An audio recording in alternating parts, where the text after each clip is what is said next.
Hi friends, मेरे YouTube channel सुमन गुरुकुल पे आप लोग का स्वागत करता हूं। मैं टिंकू कुमार सुमन।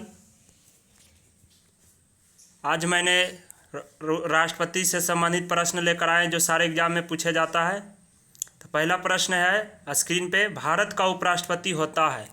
ऑप्शन ए में भारत का उपराष्ट्रपति होता है लोकसभा का अध्यक्ष, राज्यसभा का पदेन अध्यक्ष, सी में है राष्ट्र अध्यक्ष, डी में है शासन अध्यक्ष। तो इसका सही आंसर क्या होगा?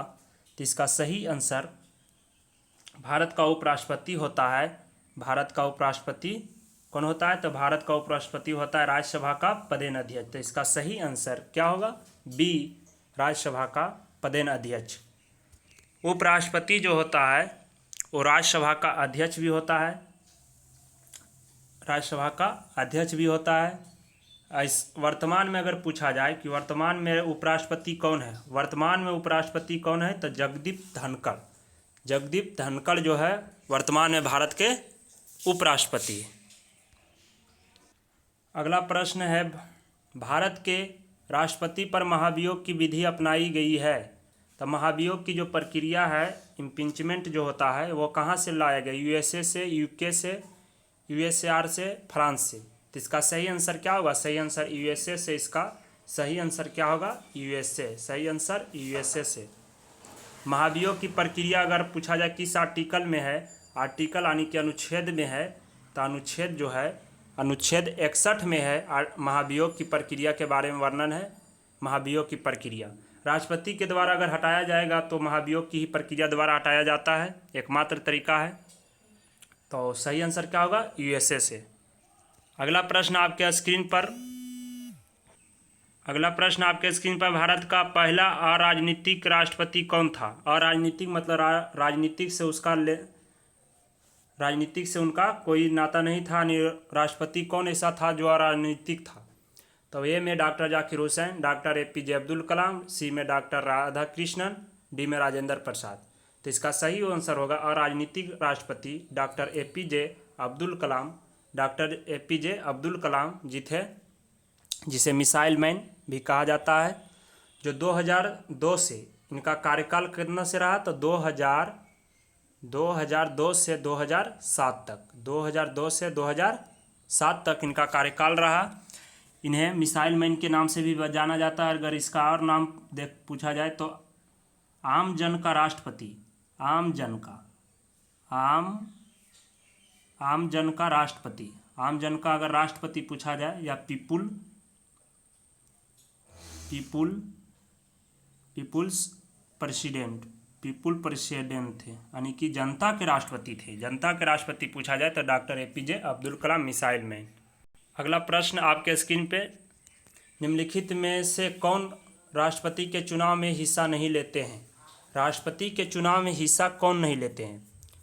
तो ए में है दोनों सदनों के चुने हुए सदस्य, दोनों सदन को कहने का मतलब लोकसभा और राज्यसभा। बी में विधानसभा के चुने हुए सदस्य, सी में दिल्ली और पुदुचेरी विधानसभा के चुने हुए सदस्य, विधानसभा के नामांकित किए गए सदस्य। कौन नहीं लेते हैं? तो विधानसभा के नामांकित सदस्य जो है नहीं लेते हैं। दिल्ली और पुदुचेरी के लेते हैं। यही दो ऐसे केंद्र शासित प्रदेश है जहाँ विधानसभा होते हैं। अगर निर्वाचक मंडल की बात की जाए, राष्ट्रपति के निर्वाचक मंडल में, तो आर्टिकल 54 में जो है राष्ट्रपति के निर्वाचन मंडल की विधि है। अगला प्रश्न आपके स्क्रीन पे, भारत के निम्नलिखित पदासीन उपराष्ट्रपतियों में से किसने राष्ट्रपति के पद के लिए चुनाव लड़ा और हार गए? तो उपराष्ट्रपति थे, पदासीन उपराष्ट्रपतियों में से किसने राष्ट्रपति के पद के लिए चुनाव लड़ा और हार गए थे? तो इसका सही आंसर होगा भैरों सिंह शेखावत। सी आंसर इसका भैरों सिंह शेखावत। ये किसने हराया था? तो प्रतिभा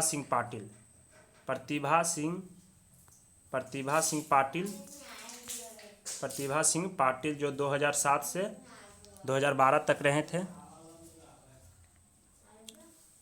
प्रतिभा सिंह पाटिल से अगर पूछा जाए तो प्रथम महिला राष्ट्रपति।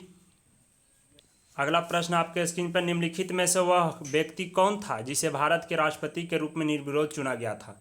निर्विरोध की बात की जाए तो कौन ऐसे राष्ट्रपति थे जो निर्विरोध चुना गया था? तो ए में डॉक्टर राजेंद्र प्रसाद, बी में डॉक्टर राधा कृष्णन, डी में नीलम संजीव रेड्डी, डी में डॉक्टर शंकर दयाल शर्मा। तो इसका सही आंसर नीलम संजीव रेड्डी जो थे निर्विरोध चुने गए थे। और सबसे कम उम्र की बात भी की जाए तो इसका सबसे कम उम्र भी था। सबसे कम उम्र के राष्ट्रपति बन गए थे कौन? नीलम संजीव रेड्डी। इसी जब 25 जुलाई को शपथ लिए थे, 25 जुलाई 1977 से 1982 तक रहे थे। 1977 से 1982 तक रहे थे ये राष्ट्रपति के पद पे। 25 जुलाई इसी के हर साल से 25 जुलाई को मनाया जाता है, यानी हर बार 25 जुलाई को शपथ दिलाया जाता है भारत के राष्ट्रपति को। अगला प्रश्न, राष्ट्रपति के सेवानिवृत्त आयु क्या है? यानी सेवानिवृत्त आयु क्या है? तो इसका ए में 70 वर्ष, बी में 75 वर्ष, सी में 80 वर्ष, कोई सीमा नहीं। तो भारत के राष्ट्रपति की बात की जाए तो कोई सीमा नहीं है। और न्यूनतम सीमा अगर पूछा जाए, न्यूनतम यानी कितना उम्र में वो भर सकता है अपना पर्चा, तो न्यूनतम उम्र की बात की जाए तो 35 वर्ष जिनका आयु पूरा हो गया है वो भर सकते हैं। उसमें 50 संसद का अनुमोदक और 50 संसद का प्रस्तावक होना चाहिए, यानी कि 100 सांसद का उनका समर्थन होना चाहिए, तभी आप भर सकते हैं। अगला प्रश्न, यदि राष्ट्रपति त्यागपत्र देना चाहे तो वह अपना त्यागपत्र किसे संबोधित करेगा? अगर राष्ट्रपति त्यागपत्र देना चाहते हैं तो किसे संबोधित करेंगे? तो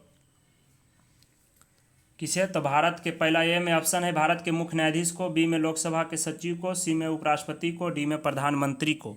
तो इसका सही आंसर होगा उपराष्ट्रपति को अपना त्यागपत्र देगा। और उपराष्ट्रपति अगर त्यागपत्र देना चाहते, रिजाइन देना चाहते तो राष्ट्रपति को देगा। एक दूसरे को इन लोग देता है तो उपराष्ट्रपति को देता है। आप लोग कमेंट करके बताइए कि भारत के मुख्य न्यायाधीश किसे अपना त्यागपत्र देगा। भारत के जो मुख्य न्यायाधीश होते हैं वो त्यागपत्र किसे सौंपेगा? कमेंट में इसका आंसर बताइएगा। अगला प्रश्न, राष्ट्रपति संविधान के किस अनुच्छेद के अंतर्गत राष्ट्रीय आपात स्थिति घोषित कर सकता है? तो राष्ट्रीय आपातकाल की घोषित अगर करता है तो अनुच्छेद 352, अनुच्छेद 356, अनुच्छेद 360, अनुच्छेद 361। तो इसका सही आंसर जो होगा अनुच्छेद 352 के तहत भारत में राष्ट्रीय आपातकाल की घोषणा की जाती है। और घोषणा करने का काम जो है राष्ट्रपति जी करते हैं, महामहिम राष्ट्रपति। और किसके कहने पे?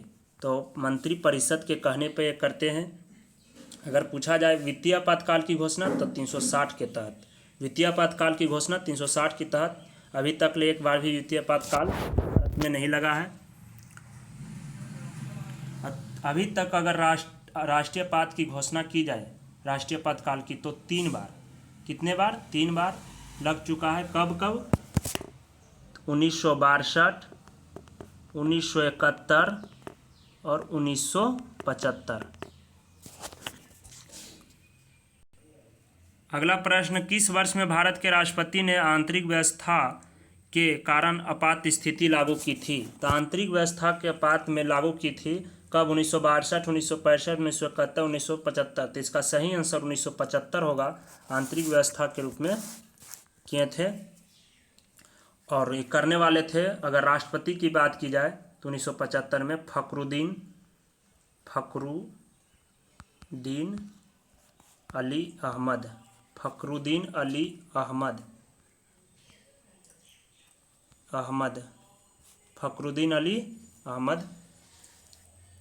तो इसका सही आंसर क्या होगा? डी, फखरुद्दीन अली अहमद। और उस समय अगर पीएम की बात की जाए तो इंदिरा गांधी। कौन थे? इंदिरा गांधी जी। अगर वीडियो अच्छा लगे दोस्तों तो शेयर कर दें, और चैनल को भी सब्सक्राइब नहीं किए हैं तो चैनल को सब्सक्राइब कर दें। सुमन गुरुकुल मेरे यूट्यूब चैनल का नाम है। ऐसा ही वीडियो आप लोग को मिलता रहेगा जो सारे एग्जाम में पूछा जाता है। तब तक के लिए धन्यवाद। फिर से मिलते हैं अगले वीडियो में।